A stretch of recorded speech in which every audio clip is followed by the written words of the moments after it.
Varicose veins కి సరైన చికిత్స కోసం సంప్రదించండి ఎవిస్ హాస్పిటల్. నమస్తే రమగారు. నమస్తే జయ. రమగారు, సంకటహర చతుర్థి దీని యొక్క విశిష్టత, ఆ రోజు అసలు మనము ఆచరించాల్సిన విధి విధానాలు, ప్రత్యేకమైన పూజలు అందరూ చేసుకోవచ్చా, ఏంటి రమగారు అసలు? ప్రతిసారి మాట్లాడదాం జయ. మనం ప్రతి సంవత్సరం వినాయక చవితి అప్పుడు ఇది చెప్తూ ఉంటాం. సంకటహర చతుర్థి అంటే నెలకి 2 చవితులు వస్తాయి. మనం ఎట్లా వెళ్తాం, మన కాలం ఎలా నడుస్తుంది, మంది డేట్ల ప్రకారం పోతుంది. అవును, 1, 2, 3, 4 నుంచి 30 దాకా లేదా 31 దాకా, కొండకుతో 27, 28 దాకానే. అంతే అంతే. అయితే మన హిందూ దీని ప్రకారం, భారతీయ పాత విధానం ప్రకారం చాంద్రమానం నడుస్తుంది. ఈ చాంద్రమానం అంటే చంద్రుడి యొక్క కదలికలతో మన డే మారుతుంది అనమాట. తిథులు అంటాం వాటిని మనం. 28 ఇవి ఎట్లా పోతాయి? 28 కాదు, పోనీ 29, 30 చేసుకుందాం దాన్ని. పాడ్యమి నుంచి మొదలు పెట్టుకుని పౌర్ణమి దాకా 15. ఓకే. అక్కడి నుంచి 16వ రోజు నుంచి మళ్ళీ పాడ్యమి నుంచి మొదలు పెట్టుకుని అమావాస్య దాకా. ఓకే. ఇట్లా మన తిథులు నడుస్తూ ఉంటాయి. ఇందులో ప్రతి నెల 2 పాడ్యములు రావాలి, 2 విధియలు, 2 తదియలు, 2 చవితులు, 2 పంచములు, 2 షష్ఠులు, 2 సప్తములు, అన్ని 2 రావాలి. 2 రానివి ఏమిటి? ఒకటి పౌర్ణమి, రెండోది అమావాస్య. అవి మాత్రం సింగిల్ డేట్స్. చతుర్దశులు, త్రయోదశులు, దశములు, ఏకాదశులు అన్ని 2 రావాల్సింది. ఏకాదశి నియమం మనకి సాధారణంగా ఉంటుంది. ఎట్లా? శుక్ల ఏకాదశి, బహుళ ఏకాదశి. ఏకాదశి నాడు ఉపవాసం ఉండటం, ద్వాదశి నాడు ద్వాదశ పారణ చేయటం మన తాలూకు హిందూ సంప్రదాయం. అలాగే హిందూ సంప్రదాయం ప్రకారం నెలలో వచ్చే 2 చవితులని మనం వినాయక ఆరాధన చేయవచ్చు. ఓకే. ఈ చవితి ఆరాధన మనం ప్రత్యేకంగా ఎప్పుడు చేస్తాము? వినాయక చవితి చేసుకుంటాం. ఒక శుక్ల చవితి సంవత్సరంలో ఒక్కసారి వినాయక శుద్ధ చవితి నాడు, అది మన భాద్రపద శుద్ధ చవితి నాడు వినాయక వ్రతకల్పం చేసుకుంటాం. వినాయకుడి పుట్టినరోజని, ఆ రోజునే ఆయనకి గణాధిపత్యం లభించిందని, వాళ్ళు ఆయన్ని పూజిస్తే అన్ని విఘ్నాలు తొలగిపోతాయని గణాధ్యక్షుడని ఆయన్ని కొలుచుకుంటాం. అలాగే ప్రతి నెలా వచ్చేటువంటి కృష్ణ చవితి నాడు, బహుళ చవితి నాడు వినాయక ఆరాధన చేస్తే సమస్త విఘ్నాలు తొలగిపోతాయి అనేది ఒక ప్రత్యేకమైన నియమంగా చెప్తారు. ఓకే. ఈ నియమాన్ని మనకంటే ఎక్కువగా తమిళులు పాటించేవారు. వాళ్ళు ఎక్కువ పాటిస్తారు. మనకి జాతకంలో కేతు ప్రభావం ఎక్కువగా ఉన్నా, ఏ పనైనా మొదలుపెట్టి ఎప్పటికీ అవ్వకపోతున్నా, పిల్లలు చదువుల్లో వెనకపడుతున్నారనిపించిన, దీనికి మన ఇంట్లో ఉండాలి వ్రతము నియమము ఏం లేదు. పెద్దవాళ్ళు చెప్పిందే చెయ్యాలి, మన ఇంట్లో లేకపోతే చేయకూడదు, అలాంటిది ఉండదు. సార్వజనీయమైన వ్యవహారం, ఎవరైనా చేసుకోవచ్చు. మనమే ప్రాబ్లమ్స్లో ఇరుక్కుంటున్నాం. ఏ పనైనా మొదలు పెడితే అవటం లేదు, అన్ని అడ్డంకులే దానికి. ఓకే. వ్యాపారాలకి, చదువులకి, ఇంట్లో ఏదైనా వస్తువులు తరచుగా పాడైపోవటం, ఇది కూడా జ్ఞాపకం పెట్టుకోండి. మిక్సీ రిపేర్ చేయిస్తావు, వెట్ గ్రైండర్ పడుకుంటుంది. దానికి ఏదో చేయిస్తావు, వాషింగ్ మెషిన్ ప్రాబ్లం వస్తుంది, అది అయిపోయింది, సూయింగ్ మెషిన్ పడుకుంటుంది. ఇట్లా రిపేర్లు చేస్తూ ఉన్న వాళ్ళు ఉంటారు చూడు. నేను కూడా ఉన్నా ఆ లిస్ట్ లో. అవునండి. నేను ఒక రిపేర్ చేస్తే ఇంకోటి వస్తుంది. ఒకటి మొదలు పెడితే పాపం లిస్ట్ వస్తూనే ఉంటుంది. మా వాళ్ళ ఇంట్లో ఎక్కడిస్తున్నారు, ఒకటి రిపేర్ చేయకుండా ఉంచుకుంటే అది ఒకటే ఉంటుంది నీకని.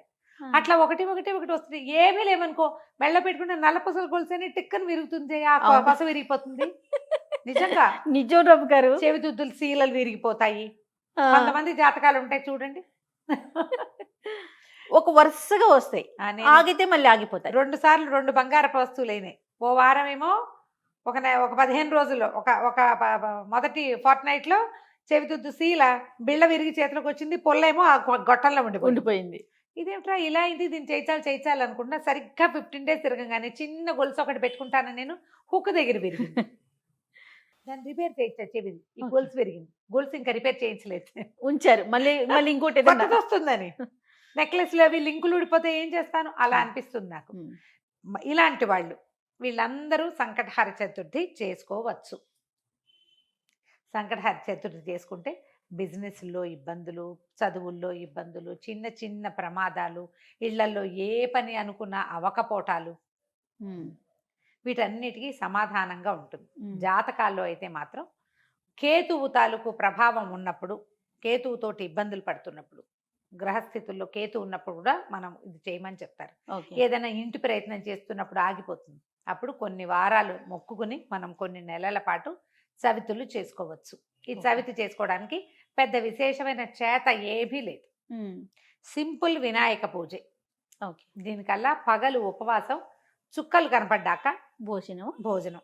ఆ చుక్కలు కనపడ్డాక ఉండ్రాళ్ళు కుడుములు చేసి బియ్యపు రవ్వతోటి చేస్తాం కదా, అవో మీ ఇళ్లలో ఎలాంటి అలవాట్లు ఉంటే పాలతాకలే పెడతాం వినాయకుడికి అని మీకు అలవాటు అనుకో, పాలతాకలు పెట్టండి, మన అలవాటు ప్రకారం పెట్టుకోవచ్చు. కుడుములో ఉండ్రాళ్ళు ఆయనకి నివేదన చేసి నమస్కారం చేసుకుని చంద్రుని చూసి అన్నం తినేసేయచ్చు. పగలు ఉపవాసం ఉండే సంకష్టి అంటారు. మహారాష్ట్రియన్స్ కన్నడిగులు బాగా ఎక్కువ ఉంటారు. మన వైపు తక్కువ, కానీ మన వైపు కూడా ఇప్పుడు కనపడుతున్నారు బాగా. నాకు కూడా అలవాటు ఉంది, నేను చేస్తాం.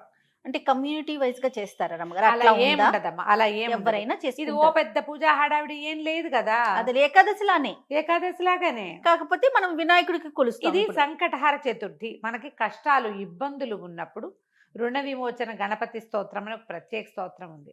ప్రణమ్య శిరసాదేవం గౌరీపుత్రం వినాయకం, ఇలా స్టార్ట్ అవుతుంది. ఆ స్తోత్రం చదువుకోవచ్చు. అబ్బే అవేవి రావండి, సుముఖశ్రీగదంతస్య కపిలో గజకర్ణికః మనకు వచ్చు కదా, అంతే. 12 నామాలు అవి చదువుకోండి. వినాయకుడికి కొంచెం గరిక, వాకిట్లో ఎక్కడైనా పెరళ్లలో ఉన్న బాల్కనీ కుండీల్లో ఉంటే గరికని పెక్కకుండా ఉంచుతా నేను. అవి వినాయకుడికి పెట్టుకోవచ్చు అని చెప్పి, బుధవారం నాడు పెట్టచ్చులే అని ఆ 2 గరిక పోచలు వినాయకుడికి సమర్పించడం, ఉండ్రాళ్ళు సమర్పించి నమస్కారం చేసుకోండి. ఇది చాలా మంచిది. మరి పసుపుతోటి వినాయకుడిని చెయ్యాలి అదేదో సిద్ధాంతంగా చెయ్యొద్దమ్మా, ఎంత సింపుల్గా అయినా చేసుకోవచ్చు. సాయంకాలం సమీపంలో ఉన్న ఏ దేవాలయంలోనే గణపతి చతుర్థులు చేస్తారు. అన్ని చోట్ల వినాయక ప్రతిష్ట ఉన్న ప్రతి చోట సంకటహర చతుర్థి పూజ చేస్తారు. వెళ్ళి గుళ్ళో పూజ చేయించుకోండి, హాయిగా ఇంటికి వచ్చి భోజనం చేయండి, అంతే. కుడుములు ఏమైనా ఉండి మీ గుళ్ళో వాళ్ళు ఒప్పుకుంటే, ఆ దేవాలయం పద్ధతిని బట్టి కదా, ఒప్పుకుంటే మీరే కుడుములు తీసుకెళ్ళి స్వామివారికి అక్కడ నివేదన చేసి అందరికీ ప్రసాదం పంచిపెట్టండి. వినాయకుడికి వచ్చిన బెల్లం ముక్క నివేదన పెట్టడం ఒక అలవాటుగా చేసుకోండి. మనకి ఇలాంటి సమస్యలు ఉంటే కనుక తప్పకుండా కొంచెం బెల్లం నివేదన పెట్టడం, వినాయకుడి కోసం ఒక దీపారాధన చేయటం, దీపం పెట్టుకోవటం, దీపం పెట్టగానే వినాయకుడికి సంబంధించిన శ్లోకం చదువుకోవటం, ఓ బెల్లం ముక్క ఖచ్చితంగా, నువ్వు పళ్ళు పెట్టు పాలు పెట్టు అవి ఏమైనా పెట్టుకో, వినాయకుడికి బెల్లం ముక్క పెట్టాలి. ఇలా నివేదన పెడితే మనకి చాలా సమస్యలు తీరుతాయి. ఇప్పుడు నవంబర్ 1 వచ్చినట్టుంది. అవునండి, అంతేనా? అవును. ఆ ప్రతి నెల చూసుకోండి, క్యాలెండర్లో ఉంటుంది. మీరు ఈజీ మెథడ్ ఏంటి, క్యాలెండర్లో నోట్ చేసి పెట్టుకోండి. ఇందులో మళ్ళీ ఒక స్పెషల్ ఉంది. మంగళవారాలు గనక ఈ చతుర్థి వస్తే చాలా విశేషం. అంగారక చతుర్థి అంటారు దాన్ని. అది చాలా విశేషమైంది. అది ఎక్కువ సమస్యలు తీరుస్తుంది, ఇంకా ప్రాబ్లమ్స్ తీరుస్తుంది. దీనివల్ల బ్రహ్మాండం బద్దలైపోయి వారికి ఏదో వస్తుందని కాదు, కొన్ని జాతకపరమైన సమస్యలు తీరుతాయి. ఏ పనులు కానప్పుడు మనకు ఒక శాంతిగా ఉంటుంది. చికాకు తగ్గినా చాలు కదా అమ్మగారు, ఏదో వచ్చి మీద పడక్కర్లేదు. జస్ట్ మనకు ఉన్న ఆ చికాకు, ఆ బాధ, మనసు శాంతిగా ఉంటే అదే చాలు. అంతకంటే ఆటోమేటిక్ గా సమస్యలు పరిష్కారం అవుతాయి. అవును, అలా చేసుకోవచ్చు. మంగళవారం చతుర్థి వచ్చిందనుకో ఇంకా కంఫర్టబుల్ గా ఉంటుంది. 40 చేయొచ్చు, ఇవి 40 చేయొచ్చు, 21 చేయొచ్చు, 5 నేను 7 లెక్క పెట్టుకుని కూడా చేస్తా. ప్రతి నెల సంకటహర చతుర్థి నాడు పొద్దున్నే మా అక్కయ్య నేను ఒకళ్ళు గుర్తు చేసుకుంటాం ఇవాళ చతుర్థి అని. ఓకే, జ్ఞాపకం చేసుకుని మా ఇద్దరికి అలవాటు ఉంది. నాకు కొంచెం వినాయక ఇవి కూడా ఎక్కువ కదా, ఎక్కువ శ్లోకాలు చదువుకుంటాను. నేను చిన్నప్పుడు చదువుకున్న తొండమున ఏకదంతమును కూడా చదువుతారు రోజు. నేను నాకు అది అలవాటు. ఎవరి అలవాట్లు వాళ్ళవి కదా, మీరు అలవాటు చేసుకోండి. ఏదైనా ఇలాంటి సమస్యలు ఉన్నప్పుడు ఇట్లా చేసుకోవచ్చు. ఇది కొన్నాళ్ళు చేసి మానేయచ్చా లాంటి ప్రశ్నలు వస్తాయి ఎంతసేపు. కొన్ని వారాలు నియమంగా పెట్టుకోండి, కొన్ని నెలలు, ప్రతి నెల సంకటహర చతుర్థి చేయాలి. 2 సార్లు సంవత్సరం 2 సార్లు వస్తుంది కదా. మీరు కృష్ణ చతుర్థి మామూలు చతుర్థి కూడా చేసుకోవచ్చు. లేదా నేను సంకష్టే చేస్తాను అంటే కనుక సంకష్టులు మాత్రమే చేసుకోవచ్చు, సంకటహర చతుర్థి మాత్రమే చేసుకోవచ్చు. ప్రతి నెల చేస్తే ఇప్పుడు సంవత్సరం చేద్దామని మొక్కున్నాం అనుకోండి, 12 అవుతాయి. ఒకవేళ మధ్యలో ఒక నెల పీరియడ్ వచ్చింది, ఆడవాళ్ళకి సమస్యలు వస్తాయి, ఇంకోసారి మళ్ళీ మొదలు పెట్టక్కర్లేదమ్మా, కంటిన్యూ చేసుకోవచ్చు. దీనికి మీరు ఈజీ మెథడ్ ఏంటంటే, ఇప్పుడు స్మార్ట్ ఫోన్లు వచ్చినాయి కాబట్టి స్మార్ట్ ఫోన్లో చూసుకుని పెట్టుకోండి డేట్లు. నేనైతే క్యాలెండర్లో రౌండ్ ఆఫ్ చేసి పెట్టుకుంటా ఇవాళ చతుర్థి అని. వాళ్ళు కూడా ఎర్ర వినాయకుడు బొమ్మ వేస్తుంటారు, అక్కడ వినాయకుడు బొమ్మ కనపడుతుంది, టీటీడీ వాళ్ళ దాంట్లో కనిపిస్తూ ఉంటుంది. సో గుర్తుపెట్టుకుని ఆ రోజున మీరు చేయవలసింది ఏంటి, వినాయకుడికి సంబంధించిన స్తోత్రం చదువుకోవటం, గరిక 2 గరిక పోచలు తెచ్చి వినాయకుడికి సమర్పించడం, కొంచెం కుడుములో ఏవైనా నివేదన చేయటం, పగలు ఉపవసించి చంద్రుడు కనపడ్డాక దండం పెట్టుకుని భోజనం చేయటం చేసి చూడండి. మీకు చాలా ఇబ్బందులు తొలుగుతాయి. పెద్ద విశేషంగా ఏదో మాత్రం కాదు, మంచిది. మీకు ప్రధానమైనది ఏంటంటే ఇబ్బందులు తొలుగుతున్నట్టు కనపడుతుంది కానీ. అది రైట్ అమ్మగారు. నమస్తే. నమస్తే.